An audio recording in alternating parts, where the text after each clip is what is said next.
merci parce que vous avez 31 jours.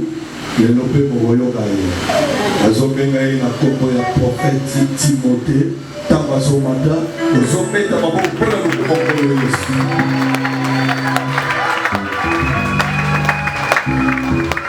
matana minute mikale yambo abandamité. Je crois que ce matin la main de Dieu est avec nous. Kanisa tonga lelo yoko komanza meza na biso.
Que Dieu et aux ensembles et que Tzamen soit au milieu de nous ce matin.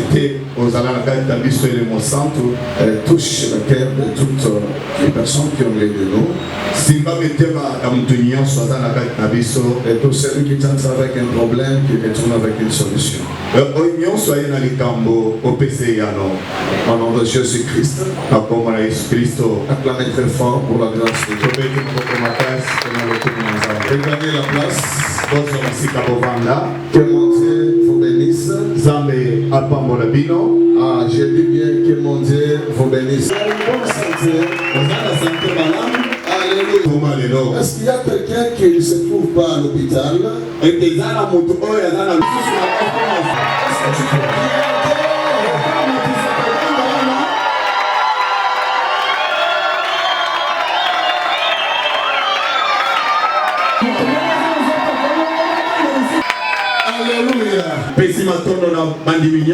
et tous les chantres. Que mon Dieu vous bénisse. Comme on n'a pas beaucoup de temps, alors je vais parler aussi dans quelques minutes. Le jeudi et le vendredi, nous aurons quand même un temps qui est un peu long. Nous allons beaucoup parler et prier. Alors je vais lire le passage afin que je commence mon message. Des fois je peux mélanger avec Chiluba, ça sera très bien. Si il y avait un homme tenant dans la main un cordon pour mesurer.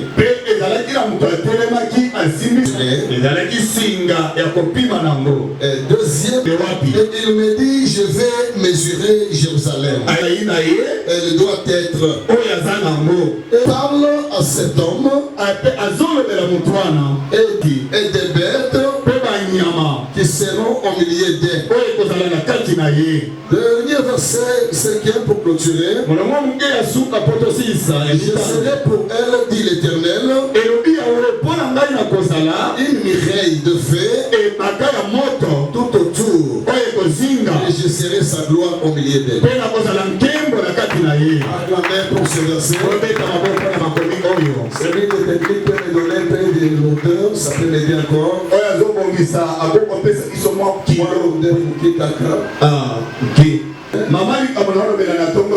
C'est le thème qui va beaucoup t'aider, que je donne.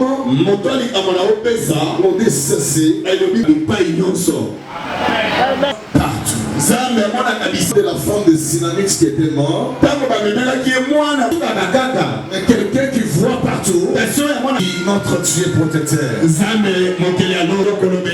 matin, il va te dire Zacharie a vu un jeune homme. Mais il avait seulement un jeune homme dans la ville de Jérusalem. Or, Jérusalem, c'est une ville bénie. C'est une ville sainte. Jérusalem qui signifie cité de paix. C'est une ville bénie. Mais qu'est-ce qui va se passer dans la vision de Zacharie? Zacharie qui va apercevoir un homme qui avait un cordon dans sa main. C'est comme une mesure. C'est comme un mètre à mesurer dans sa main. Alors il voulait faire quoi? Il voulait mesurer la ville de Jérusalem. Alléluia. Amen. Il voulait mesurer la ville de Jérusalem.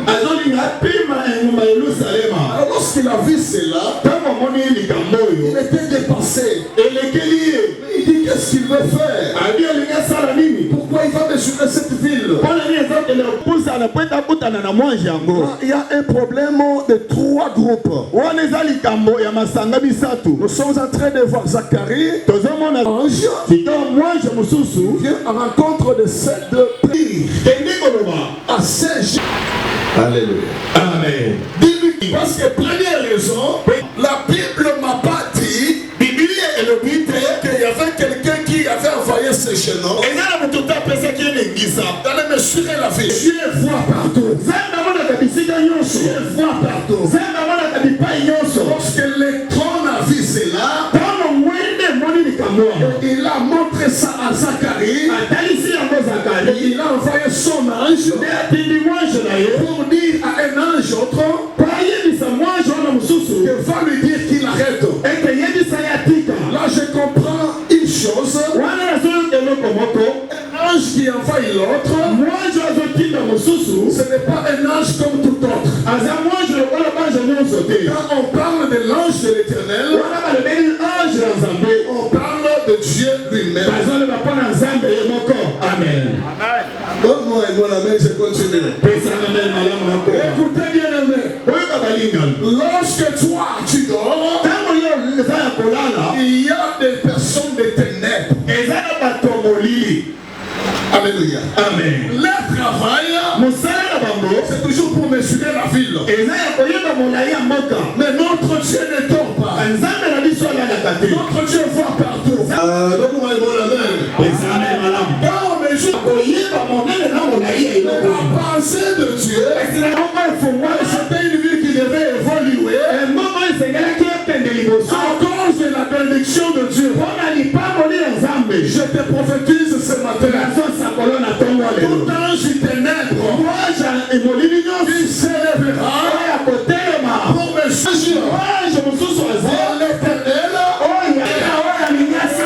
je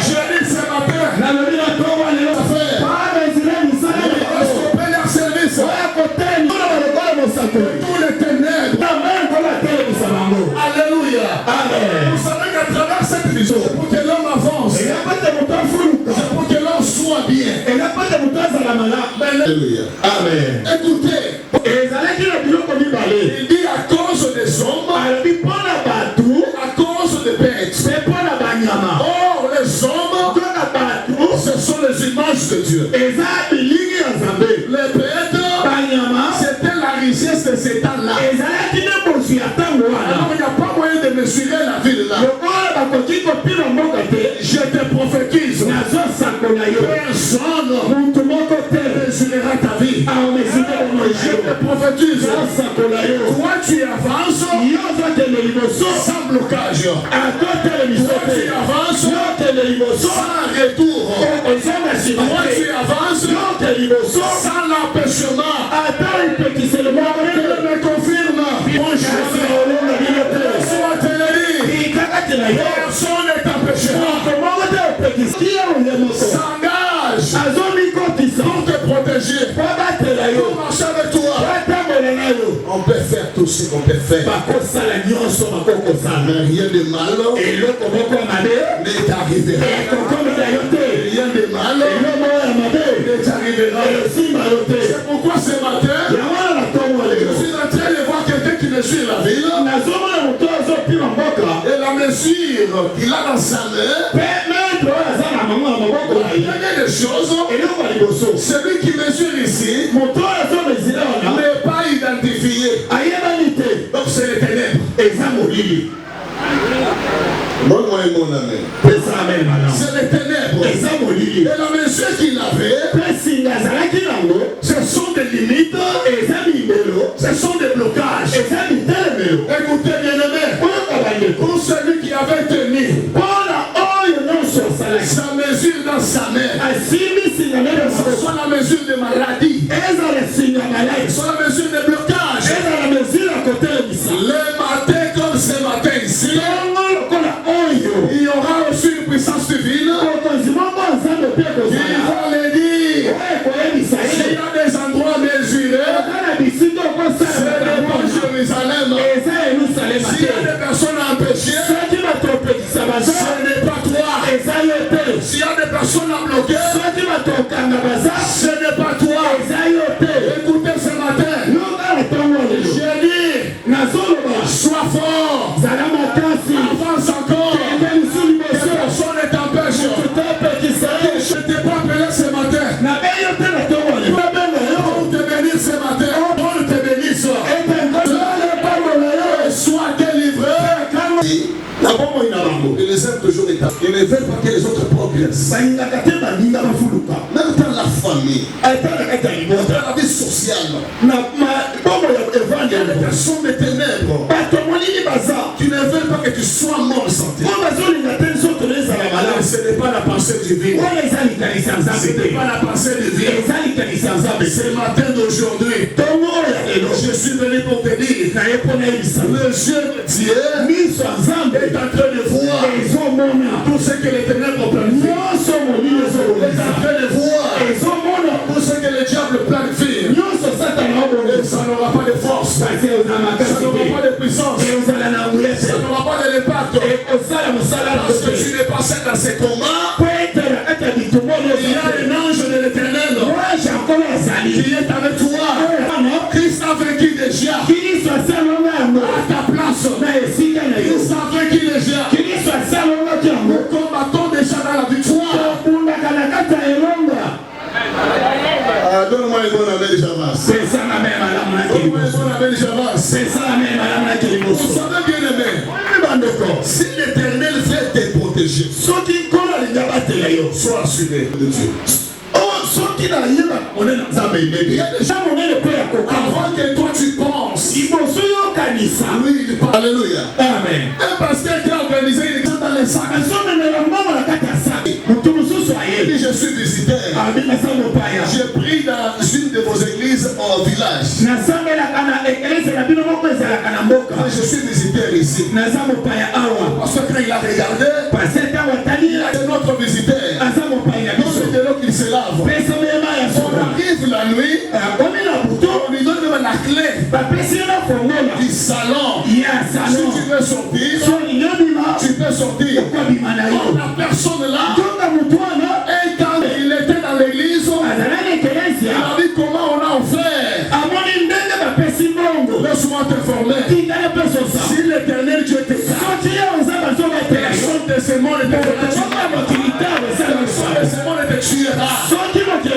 Personne de ce monde, avant qu'il fabrique son arme, il y a aussi quelque part quelqu'un qui a les yeux partout. Je te dis le Dieu de cette église. Alléluia. Écoutez ce qui s'est passé. Il arrive la nuit et comme il avait l'arme, il ouvre la porte du pasteur. Lorsqu'il entre en chambre, le pasteur était dans un grand prophète sommeil. Il fait sortir l'arme. Mais il voit sur le front. Et puis lui aussi qui a des armées pasteurs. La personne là aussi à la tête du pasteur. Il a aussi des armées matin. vais lui dire les matins. Et je vais aussi croire. Laisse-moi te prophétiser. Il y a des personnes qui vont te combattre. À la fin de leur combat, ils ne finiront pas accepter ton mission. Je prie un Dieu véritable. Alléluia. Monsieur regarde le pasteur. C'est mon temps du tout.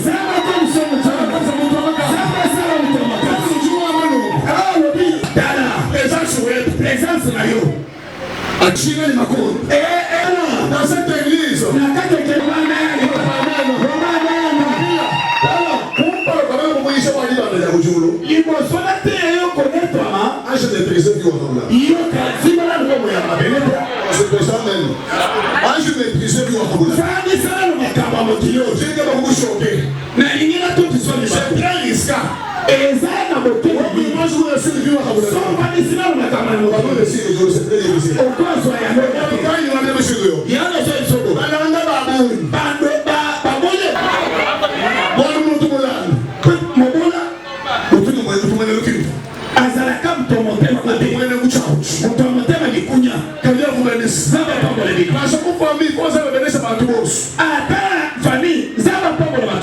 Alléluia. Amen.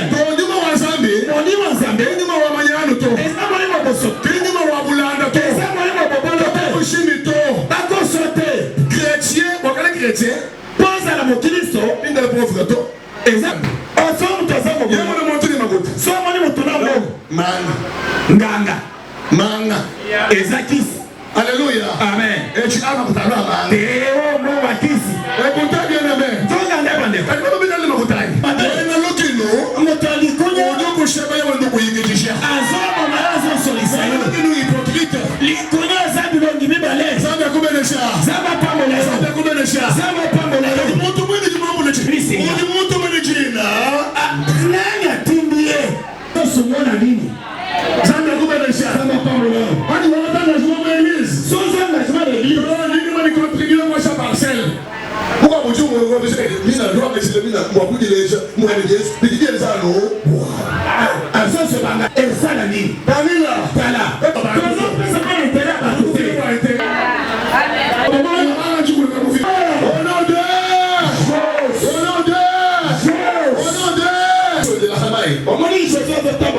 Yesu alikuwa anazama. Akiwa ndani ya hamari. Atamani kwa zama kama leo. Tundichi na mama tanga shamba kwa kwa dushi na mami. Sio ndio kwa swanga chama kwa swanga. Soma atoka ni kusema ndo sabili. Na zote ndio posa. Kama bisi pasteur a recruté un Dieu protecteur. Zambe wa bateki général ya mokira zote tambo na basoda. Kama ni baisha nduba di babunyi bakita bantu. Atela kaye bele. Tabila. Taba bakula ngwe. Ezaba shoma suka. Oyomona jina Joseph. Alingati Joseph apamba mate kajiluta mbele bantu bakula bibi tingana na yeye bantu bakula yeye kushibisha tawo bibi alobi bahabula pala ukonga Kongo na wewe kambe kwa lipo ni mbi ndio tuone awade wewe unagonga shina wa beu champa peta ali msije kama kosa kana mdomo wa bujuku sakele ni so yume bakuchula mwana pale tulikamboni mochule na kwa bande kwa moto o bande la wapi pona mwana poma boyo wataza ndio mwana partout anza mesha dinao amani sio sana sana kwa napo aya ni kazale kumena Philippe Alléluia. C'est comme ça, c'est là. Sauf à tant qu'à mon tour, à quelle vérité. À quelle vérité. On les a solotés. À quelle vérité. On les a mérités. Quelle mérité. Ah, toi là, à la tête de la maladie. Je ne sais pas au moins, oui, mais tout ce qu'on peut faire, tu n'es pas colonisé. Ah, je ne sais pas les actes qui toquent si ma colonie est américaine. Zama pamola. Eh ba weka aje nini? Ya yonde zama na. Zanga kubenes. Zama pamola. Pantu le muchachi. Pato. Zanga kubenes. Kola pamola. Pan. Le moins ça bible. Tenez la mesure. Qui est dans son sol na bamboula. Ce matin il finira par la parole. Oh Kodima. Ah, tellement les colos. Tellement les colos. Lève-toi. Tellement les colos.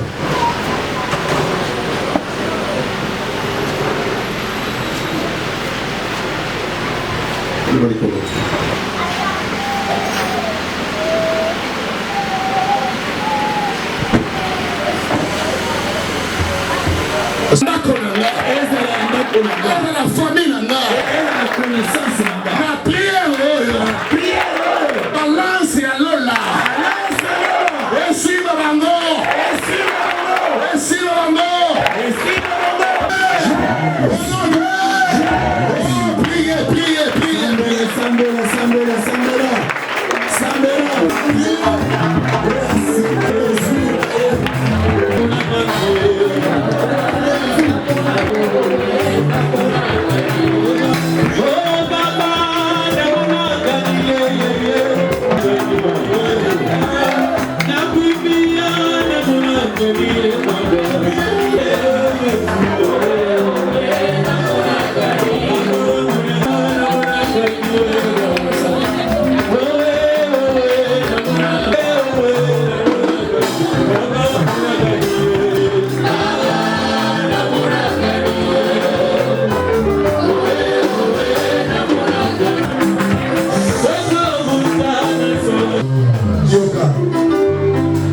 Je vois une maman dans la salle.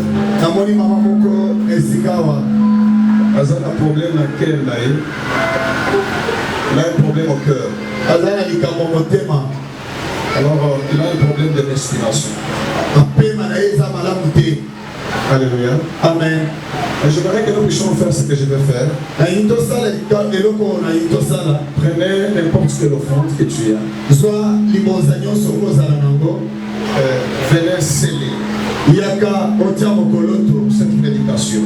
Et tu vas dire ce matin, en offrant ici, j'arrête tout ténèbres qui limitait ma vie. N'importe quelle offrande, prenez ce matin, c'est prophétique.